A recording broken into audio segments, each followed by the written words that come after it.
Good morning, students. Today we are going to study chapter number 10, Flow of Water. Children, do you know that during rainy season, the rainwater from the waterfalls and rivers flows and gets collected in the ponds? बच्चों, आपने देखा होगा बारिश के मौसम में जो बरसात का पानी होता है वो झरनों और नदियों से बहता है। बह कर के कहाँ चला जाता है? Flow and gets collected in the ponds. वो बहता हुआ झरने और नदियों के रूप में बारिश का पानी बहता है और तालाबों में जाकर के वो इकट्ठा हो जाता है। The water flow from upward to downward direction. जो पानी होता है वो ऊंचाई से नीचे की तरफ चलता है, ऊपर से नीचे की तरफ बहना शुरू होता है। We use the flowing water as well as the water from the ponds everywhere in our daily life। जो फ्लोइंग वाटर होता है, अब वो बहता हुआ पानी हो चाहे तालाबों के अंदर रुका हुआ पानी हो, इन सब को हम हर रोज़ अपनी डेली रूटीन के अंदर इस पानी का हम यूज़ करते हैं, डेली लाइफ में हम यूज़ करते हैं। Where have you seen flowing water? आप बहते हुए पानी को आप कहाँ कहाँ पर देखते हो? At which places in your nearby area have you seen the flowing water being used? बहते हुए पानी का यूज़ करते हुए आपने अपने आसपास कहाँ देखा है? Water in the fields. If there is plenty of rainfall, then there is no problem of water for the crops in the farms. अब बरसात के पानी का सबसे ज़्यादा यूज़ कहाँ पर होता है? खेती के अंदर, है ना। अब वो बरसात के पानी को एक साथ तो हम खेतों में दे नहीं सकते हैं, तो वो नदियों और तालाबों के अंदर वो इकट्ठा रहता है और साल भर फिर उस पानी का यूज़ खेतों में किया जाता है।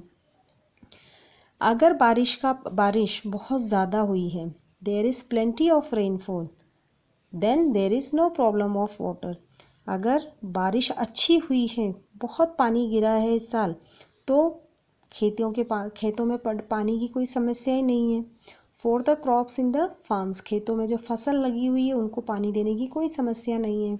However if there is no rain और if it is scanty, then the water has to be given separately to the crops depending upon the requirement.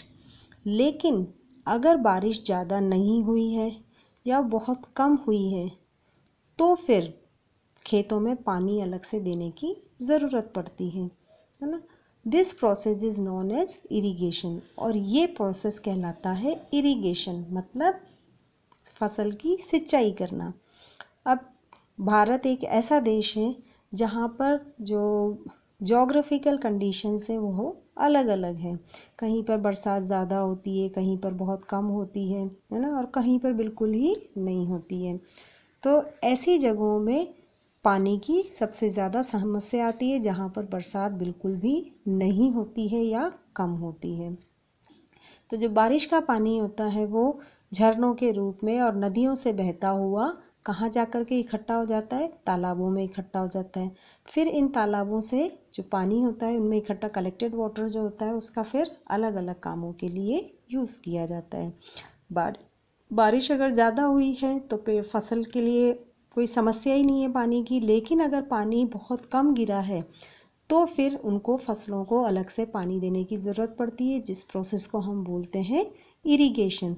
और ये इरिगेशन के भी मेथड्स अलग अलग होते हैं।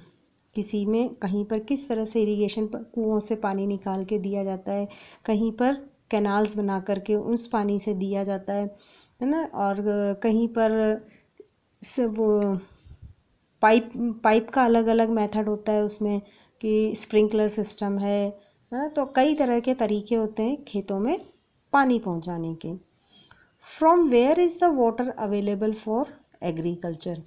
अब अगर बारिश बहुत कम हुई है तो खेती के लिए पानी कहाँ से आएगा?